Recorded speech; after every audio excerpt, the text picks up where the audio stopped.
बताइए हमें कि इतनी वहाँ इतनी ज़्यादा क्यों उतावले हैं नदीम को पकड़ने के लिए? क्या वो बताना चाह रहे हैं? नदीम के ज़रिए नदीम की गिरफ्तारी या नदीम को इंटेरोगेट या नदीम को हिरासत में रख के क्या पूछना चाह रहे हैं, क्या कहना चाह रहे हैं? ये सरासर उसके मानवाधिकार का उल्लंघन है और देश के कानून का उल्लंघन है। देश का कानून इसको बिल्कुल सहन नहीं करेगा कि उस एग्जीबिशन में हेट मॉन्गर्स के तहत नरेंद्र मोदी का नाम है, इसलिए आप विवश हो रहे हैं कि कैसे लिख दिया। आप इसलिए भी विवश हो रहे हैं क्योंकि अमित शाह का नाम है। आप क्या इसलिए विवश हो रहे हैं क्योंकि हेमंत बिस्वा शर्मा का नाम है? इन सब के खिलाफ केसेस है। मैंने खुद बांसवाड़ा में जब प्राइम मिनिस्टर नरेंद्र मोदी ने एक भाजपा के लीडर के तहत स्पीच दी थी ऑन मंगलसूत्रा, मैं खुद गई थी एफआईआर दर्ज करने। हम भागे हैं एक जगह से दूसरी जगह, अभी भी पेंडिंग चल रही है बांसवाड़ा में। तो क्या हम दर्ज नहीं कर सकते कि ये स्पीच जो उन्होंने दी ये नफरत की श्रेणी में आती है? हम शांतिपूर्वक मानव अधिकार के मुद्दे पर संघर्ष करना चाहते हैं। हम ना बंदूक उठा रहे हैं, ना हम मारपीट कर रहे हैं, ना हम गाली गलौज कर रहे हैं। हम सार्वजनिक मंच में हम कॉन्स्टिट्यूशनल टूल्स से लड़ रहे हैं। आप हमें फैक्ट फाइंडिंग करने नहीं देते। लिंचिंग कोई बड़ी अच्छी बात है क्या? इस देश की शोभा है, उसके बारे में बात करना से तो देश की शोभा कम हो रही है। आप उसको आपराधिक कर रहे हैं बात करना, और लिंचिंग होने देना सही है? साथियों, मेरा संगठन है People's Union for Civil Liberties. मैं उसकी तरफ से अपनी बात रख रही हूँ। वर्तमान में मैं अध्यक्ष हूँ इस संगठन की, और मैं इसलिए और हमारा संगठन इसलिए अपनी बात रखना चाहता है। और हम लोगों ने उसी दिन रात 29 की रात 30 के 1 बजे सुबह हमने हमारा प्रेस नोट इशू किया था, क्योंकि हमें हैरानी हुई कि इस तरीके से कोई पुलिस आकर किसी मानवाधिकार कार्यकर्ता, वो भी एक सीनियर मानवाधिकार कार्यकर्ता के साथ इस तरह का सलूक करती है।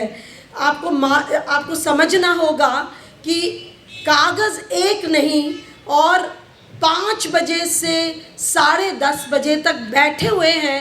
आपकी इल्लीगल कस्टडी कमरे में चल रही है, और जब वहाँ के वकीलों ने कहा ये नहीं होने देंगे, हम आपको नहीं जाने देंगे, और उनके भाई स्थानीय थाने में जाके उन्होंने रिपोर्ट किया कि ये पुलिस आके मेरे भाई को बिना कोई कागज़ किडनैप करना चाहती है, तो स्थानीय बेंगलोर पुलिस वहाँ पहुँची और वकील भी सारे पहुँचे। फिर जाके जो पहले हम सीआरपीसी में सेक्शन 41A नोटिस बोलते थे, जो निज़ाम पाशा जी ने पहले हमें बता दिया है कि आपको नोटिस दे के बुला के आपसे बात करेंगे, आपसे पूछा जाएगा। जब 3 साल से कम अपराध की सज़ा है तो आपको बुलाया जाएगा। और जितनी भी सज़ाएं थी, तब 11:15 बजे कागज़ आता है दिल्ली से। आप समझ सकते हैं कि SHO शाहीन बाग एक फ्रंट है, सारा कुछ पीछे से हो रहा है। अगर मेरी FIR 1248 दिल्ली में दर्ज होती है, मैं कैसे 5 बजे बैंगलोर के फ्रेजर टाउन पहुंच सकती हूँ? आप बताइए। मैं तो जयपुर, जो और भी 200 किलोमीटर दूर है, 225, तब भी इतना वक्त लग जाता है। बैंगलोर पहुंचना तो नामुमकिन है। मेरी अपनी पर्सनल जेट हो तो भी शायद संभव नहीं होगा। तो ये सारा कुछ ये भी समझना होगा कि एक रात पहले या करीब 9-10 बजे संगठन पे 22 पुलिस वाले उनके दफ्तर पहुंचते हैं। ये एक तरीके का रेड है, इसको दर्ज करना चाहिए। यहाँ पे 2 बातें हो रही हैं। एक, पूरे संगठन को कमज़ोर किया जा रहा है, जो इस वक्त एक मंच है, जो माइनॉरिटी समाज, मुसलमान समाज इस वक्त सबसे ज़्यादा पीड़ित है, जिसको धकेला जा रहा है, जिसकी सिविल लिबर्टीज़ सप्रेस्ड है, जिसके ऊपर इतना ज़बरदस्त चुप होने का दबाव है। वो एक मंच APCR दे रहा है, उसके दफ्तर पहुँचे, वहाँ पे डराने धमकाने, एक चिलिंग इफेक्ट कॉज करने कि सारे वर्कर्स चले जाएं। सिर्फ दिल्ली के वर्कर्स नहीं, जो राज्य भर के। और अगले दिन उनके जो कोऑर्डिनेटर डायरेक्टर हैं नदीम खान के साथ ये सारा होता है। आपको हैरानी होगी कि जब कागज़ दे दिया और उनसे बोला ठीक है 30 माने संडे की 1 बजे तक आपको हमारे से बात करनी है, तो दिल्ली पुलिस संडे भी रही, कल मंडे भी रही और अब निकली होगी जब प्रोटेक्शन दिया है। आप ये बताइए हमें कि इतनी ज़्यादा क्यों उतावले हैं नदीम को पकड़ने के लिए? क्या वो बताना चाह रहे हैं? नदीम के ज़रिए नदीम की गिरफ्तारी या नदीम को इंटेरोगेट या नदीम को हिरासत में रख के क्या पूछना चाह रहे हैं, क्या कहना चाह रहे हैं? ये सरासर उसके मानवाधिकार का उल्लंघन है और देश के कानून का उल्लंघन है। देश का कानून इसको बिल्कुल सहन नहीं करेगा। और मुझे लगता है हम अपनी आवाज़ पुरजोर रूप से रखने आए हैं दो बातों के कारण। नंबर 1, जो उन्होंने एग्जीबिशन बनाई, that was absolutely constitutional, absolutely legitimate. इस वक्त मानव अधिकार के टूल्स क्या बचे हैं? हम शांतिपूर्वक मानव अधिकार के मुद्दे पर संघर्ष करना चाहते हैं। हम ना बंदूक उठा रहे हैं, ना हम मार पीट कर रहे हैं, ना हम गाली गलौज कर रहे हैं। हम सार्वजनिक मंच में हम कॉन्स्टिट्यूशनल टूल्स से लड़ रहे हैं। आप हमें फैक्ट फाइंडिंग करने नहीं देते। कोई फैक्ट फाइंडिंग टीम जाती है, आप बस्तर में आए दिन मारकाट हो रहा है, वहाँ 300 से ज़्यादा लोग आप कह रहे मार डाल चुके हैं, आप फैक्ट फाइंडिंग करने नहीं देते। A legitimate human rights tool which Gandhi used when he went to Champaran, Mahatma Gandhi used that tool. He did a fact finding of the indigo farmers to understand उनकी स्थिति क्या थी। एक मानव अधिकार कार्यकर्ता क्या कर सकता है? स्थिति की रिपोर्ट ही तो रख सकता है ना। और उसके बाद हम क्या बोलते हैं? मैं महिला आंदोलन से हम कहते हैं चुप्पी तोड़ो और उस बात को रखो, उसके लिए मंच ढूंढो। तो APCR वही तो कर रहा था, जो तरह के वायलेशंस, जो प्यूनिटिव डेमोलिशंस या हेट स्पीच के, उनको ही तो उजागर कर रहा था। लिंचिंग कोई बड़ी अच्छी बात है क्या? इस देश की शोभा है, उसके बारे में बात करना से तो देश की शोभा कम हो रही है। आप उसको आपराधिक कर रहे हैं बात करना, और लिंचिंग होने देना सही है। तो मुझे लगता है इस वक्त और ये आपके लिए भी है, सारे मीडिया जगत के लिए है, और वो लोग जो लिखने पढ़ने वाले लोग हैं, आपकी लेजिटिमेट ह्यूमन राइट्स टूल्स को to talk about it, to broadcast it, to investigate, to publish, उसको आपको कमज़ोर करना जा रहा है। और कल आपको अदालत जाने से भी रोका जाएगा।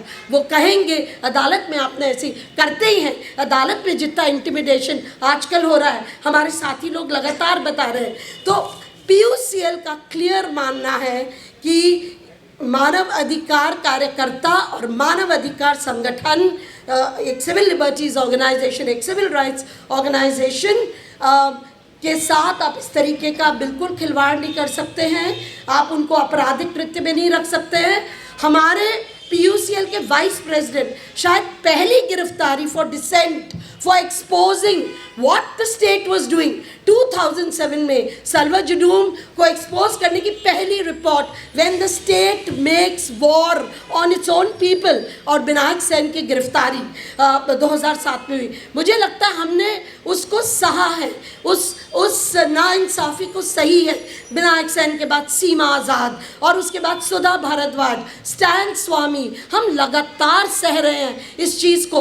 तो ये केवल हमारी बात नहीं है, ये सब लोगों की बात है, एक एक कार्यकर्ता की बात है जो इस वक्त अपनी आवाज़ खोल रहा है। आपने इस माहौल में डर बना के रख दिया है, आप हमको बोलने नहीं देते, और जो निडर होके बोलता है आप उसको जेलों के पीछे सलाखों में रखना चाहते हैं। हम अपनी चुप्पी तोड़ेंगे, हम निडर होके बोलेंगे, आप हमको रोकेंगे, हम आपसे लड़ेंगे मानव अधिकार कॉन्स्टिट्यूशनल टूल से, लेकिन आप हमको रोकने नहीं देंगे। तो हम चाहते हैं ये पूरी चीज़ एक्चुअली एक्सपोज होनी चाहिए, भाई कौन करवा रहा है, क्योंकि उस एग्जीबिशन में हेट मॉन्गर्स के तहत नरेंद्र मोदी का नाम है। इसलिए आप विवश हो रहे हैं कि कैसे लिख दिया।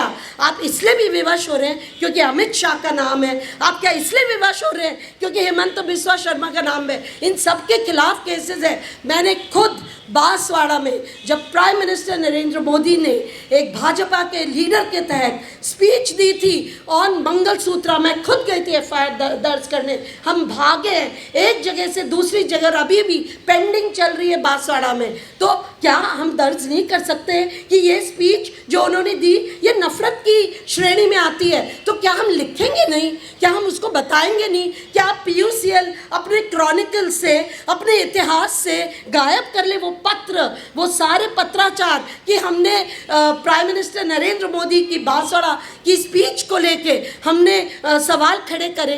तो मुझे लगता है absolute constitutional legitimate work of APCR of Nadeem Khan has to be supported, has to be completely, publicly we have to stand with him, and हम लोग अपील करेंगे कि ये FIR क्वाश हो। ये बिल्कुल बकवास है। इस FIR के बहाने आप कुछ और करने जा रहे हैं, हमें भी पता है, तो ये बंद होनी चाहिए। और ये शाहीन बाग कौन है पीछे वो हमें पता है, लेकिन शाहीन बाग के SHO जो इस वक्त लालायत फिर रहे हैं, उनकी गिरफ्तारी के लिए इलीगल तरीके से उनके खिलाफ केस दर्ज हो for breaking the law, for violating his constitutional rights. और तीसरा, जो उनके परिवार को इतना परेशान करा, उनके भाई के घर में जाकर बैठ गए, वहाँ भी हम डिमांड कर रहे हैं compensation. I stop here, but this is a very passionate subject for us human right defenders. 9 दिसंबर को ह्यूमन राइट्स डिफेंडर्स डे है।